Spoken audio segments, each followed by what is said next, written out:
안녕하세요. 승썰TV의 한장원 변호사입니다. 증인신문과 관련된 내용들을 소개를 해드리려고 합니다. 증거에는 보통 두 가지가 있다고 보시면 되는데요. 첫 번째는 서증입니다. 서증은 뭐냐면 서류가 증거가 되는 거예요. 예를 들어서 계약을 체결했다라고 하면 계약서라든지 아니면 돈을 상대방에게 줬다라고 하면 그 영수증이 또 서증이 될 수가 있고요. 이런 서증이 법원에 제출이 되면 아무래도 증거 가치가 굉장히 높겠죠. 근데 우리가 계약을 체결한다고 하더라도 예를 들어서 구두 계약이라든지 이런 계약서가 없는 그런 계약의 형태가 있을 수가 있습니다. 이런 때는 서증이 없기 때문에 다른 방식을 통해서 계약 체결 사실 자체에 대해서 증명을 해야 되는 거예요. 이럴 때 우리가 보통 증인이라는 인증의 형태로 법원에다가 증거를 제출하게 되는 것입니다. 이 증인은 증언하는 내용에 따라 가지고 굉장히 그 소송에 미치는 영향이 크거든요. 그래서 굉장히 중요한 절차고 판사도 이 증인의 증언 내용에 따라서 굉장히 많은 영향을 받습니다. 그래서 첫 번째는 증인 적격에 대해서 좀 말씀을 드리겠습니다.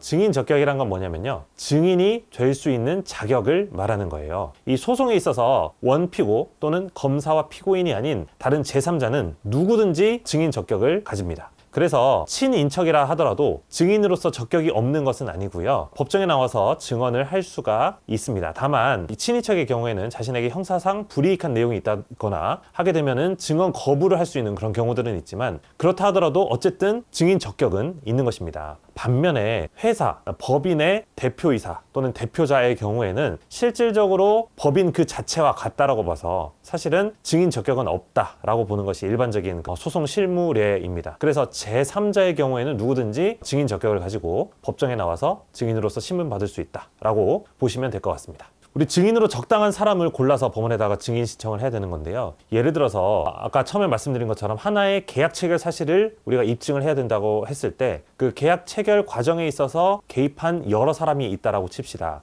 A도 있고 B, C도 있고 이렇게 되어 있을 때 이 증인을 신청하는 입장에서는 이 계약 체결 사실 자체에 대해서 증명을 꼭 하고 싶어요. 그래서 여러 명을 증인으로 세우면 유리하겠지라는 그런 생각을 할 수가 있는데요. 법원에서는 우리가 보통 증인 신청을 여러 명을 하게 되면 하나의 그런 입증 취지와 관련해서는 한 명의 증인만 신청하도록 하고 있습니다. 그래서 여러 명을 증인으로 세우고 싶다는 그런 욕구가 있다고 하더라도 우리가 그 사람들을 다 세울 수가 있는 것은 아니에요. 가장 밀접하게, 가장 그 상황에 대해서 잘 알고 있는 그런 사람을 신청하는 것이 현명한 것이고 또 그렇게까지밖에 안 되는 것입니다.